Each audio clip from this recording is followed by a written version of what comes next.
há aqui seguro, ora nós trata presupuesto, bem mais inversão para o que está nos ordem de diensten. Na final do dia, essa aqui trata não segurança, precisamente que era assim importante. Mais e mais também vou reparar e nossa WAC também apresentação que nossa raia na Corshow de crise coordenator Paco é temática de Venezuela e crise coordenator senhor Fer avisa que esta papel também tem nome de crise coordenator de Aruba e botar que é maneira com criminalidade a bordo cometi, pero também é diferente contrabanda que logra dentro nos país não dor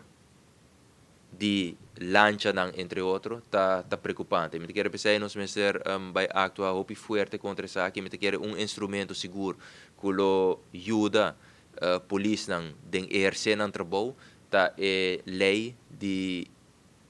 identificatie-plicht que dentro de pouco nós lo trata no parlamento. Tá assim aqui que a lei aqui te que já bierna a o esta 17 de januário parlamentário não tem espaço para essa pergunta e uma vez essa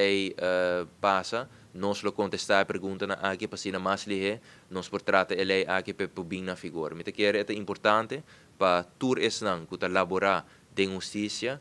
tinha direito aqui para sobre na final do dia na mestre também ora não tá exercendo trabalho que quende